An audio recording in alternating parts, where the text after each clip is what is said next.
Friends, आप देख रहे हैं नई खबर। देश की राजनीति से लेकर जनता के मुद्दों तक आज फिर एक ऐसा मामला सामने आया है जिसने सत्ता के गलियारों में हलचल मचा दी है। आरोप और तीखे सवालों के बीच सियासत गर्मा चुकी है। विपक्ष सरकार को घेर रहा है तो सरकार अपने बचाव में तर्क दे रही है। लेकिन आखिर सच क्या है? सरकार तो मुश्किल में है।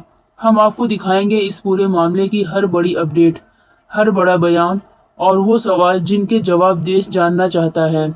तो वीडियो को अंत तक जरूर देखिए। आपसे कहना है, अगर चैनल पर नए हैं तो वीडियो को लाइक करें और सब्सक्राइब करें। चलिए शुरू करते हैं। नरेंद्र मोदी एक कमजोर प्रधानमंत्री हैं। ये बात एक बार फिर साबित हो चुकी है। ट्रंप ने बार बार सीज फायर की बात की, मोदी चुप रहे। ट्रंप ने टैरिफ लगाया, मोदी ने चूं तक नहीं किया। ट्रंप ने भारत पर मनमानी ट्रेड डील थोप दी, मोदी यस सर करते रहे। ट्रंप ने रशिया से तेल खरीदने पर पाबंदी लगाई, मोदी खामोश रहे। अब ट्रंप की सेना ने 3 भारतीयों की हत्या कर दी, मोदी आज भी सरेंडर मोड में है। हद तो ये हो गई कि 3 भारतीयों के मर्डर के बाद भी अमेरिका माफी मांगने या संवेदना जताने के बदले हमें आंखें दिखा रहा है, धमकी दे रहा है, लेकिन मोदी कुछ नहीं बोल पा रहे। देश देख रहा है नरेंद्र मोदी कॉम्प्रोमाइज्ड है, एक कमजोर प्रधानमंत्री हैं जिन्होंने देश का बहुत नुकसान किया है। आपको पता है कि 11 जून को अमेरिका ने MT सेंटाबेलो जहाज पर हमला करके 3 भारतीय नाविकों की क्रूर हत्या की। आदित्य शर्मा जी, शिवानंद चौरसिया जी और पटनाला सुरेश जी। जहाज पर हमला करते वक्त अमेरिका को पता था कि उसमें भारतीय नाविक सवार हैं। फिर भी उन्होंने बिना किसी डर के, बिना किसी डाउट के, बिना किसी संशय के उन्होंने हमारे लोगों की क्रूर हत्या करी। अमेरिका लगातार नाविक जहाजों पर हमला कर रहा था। गल्फ ऑफ ओमान में ही 3 बार हमला किया, ये जानते हुए कि उन सारे जहाजों में मेजॉरिटी क्रू मेंबर्स भारतीय हैं, इंडियन हैं। और हमारा इस युद्ध से, खाड़ी के इस द्वंद से कोई लेना देना नहीं है। इस हत्या से पूरे देश में गम का माहौल है। मैं वीडियो देख रही थी, दिल्ली शहर में ऑटो वाले अपने ऑटो से अमेरिका के झंडे उखाड़ रहे हैं और ये कह रहे हैं कि जो देश ऐसा हमारे लोगों के साथ करता है हम उनके झंडे नहीं लगा सकते। लेकिन इस नेशनल त्रासदी के दौरान, शोक के दौरान देश के प्रधानमंत्री कहाँ हैं? क्या उन्होंने एक भी पोस्ट करके इसकी निंदा की? क्या उन्होंने शोक संतप्त परिवारों के लिए एक भी शब्द बोला? क्या उन्होंने 2 शब्द सांत्वना के दिए? क्या उन्होंने अमेरिका की निंदा की? क्या उन्होंने कहा यह आपत्तिजनक है और कतई स्वीकार्य नहीं है? अमेरिका का विरोध करना तो बहुत दूर की बात है। नरेंद्र मोदी जी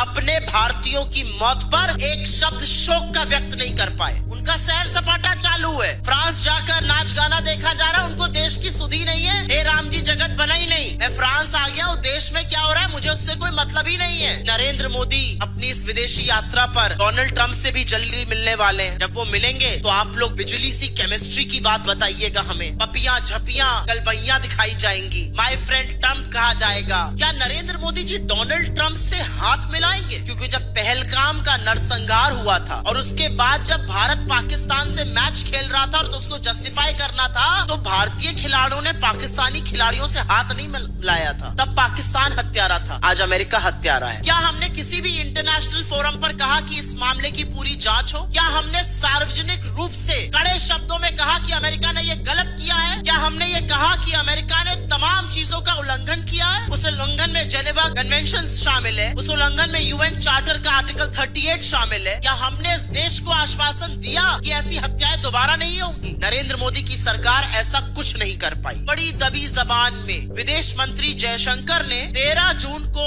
अमेरिकी चार्ज डी अफेयर्स को तलब किया गया, जो कोई बहुत बड़ी बात नहीं है। ये रूटीन डिप्लोमेटिक एक्सरसाइज होती है। और उसके बाद जयशंकर जी ने बयान दिया, वही लाल आंखों वाली रील बनाते हुए कि हमने अमेरिका के सामने आपत्ति जताई है। लेकिन कुछ ही देर बाद अमेरिका के विदेश सचिव मार्को रूबियो का बयान आता है और उस बयान ने इस देश को शर्मसार करने का काम किया है। अमेरिका ने न माफी मांगी, न खेद व्यक्त किया, न 2 शब्द सांत्वना के बोले, न परिवार को किसी भी तरह का शोक व्यक्त किया, न किसी मदद की बात करी। अमेरिका ने उल्टे हमको धमकाया और कहा अगली बार अगर आपने हमारा आदेश नहीं माना तो फिर ऐसा होगा। अब दोनों में से एक ही व्यक्ति सच बोल रहा है और ऐसा लगता है कि सच मार्को रूबियो बोल रहे हैं, क्योंकि अगर वो सच नहीं बोल रहे हैं तो हमारे देश ने, हमारे विदेश मंत्रालय ने, हमारे विदेश मंत्री ने मार्को रूबियो की बात का खंडन क्यों नहीं किया? दूसरी सबसे बड़ी बात यह है कि संसद में वंदे मातरम के नाम पर ऐसा बयान दिया गया जिसने सियासी माहौल गर्म कर दिया।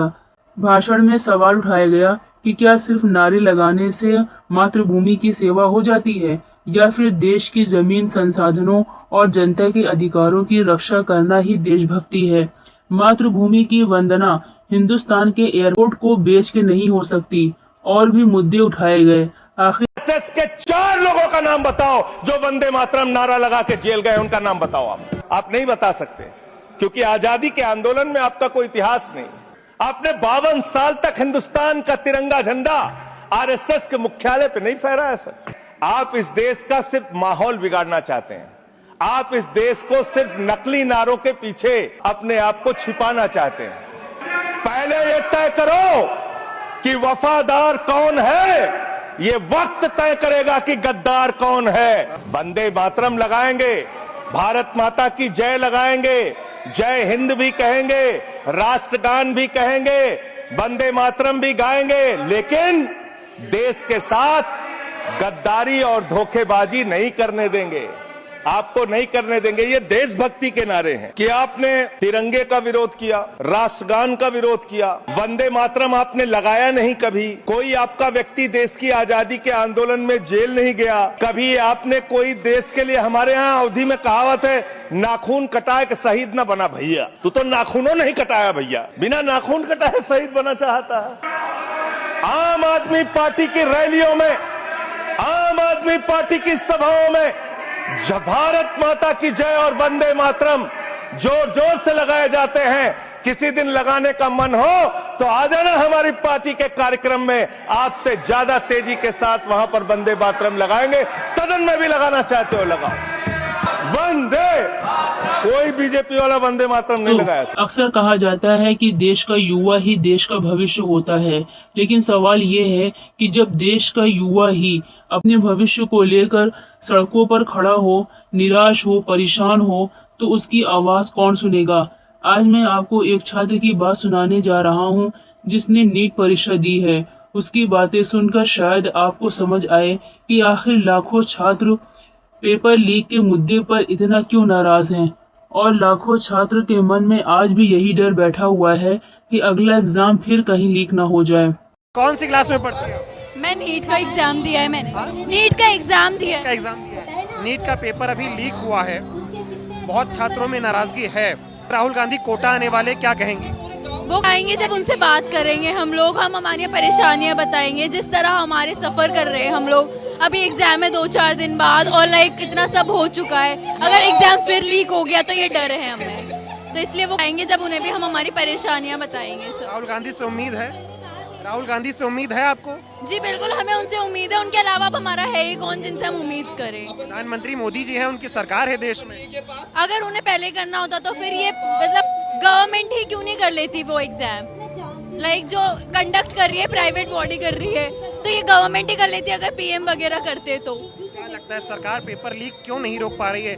बातें तो बहुत करते हैं यूथ की, लेकिन यूथ के लिए कोई काम क्यों नहीं कर रही सरकार, खासकर पेपर पर? सिस्टम में बहुत ज्यादा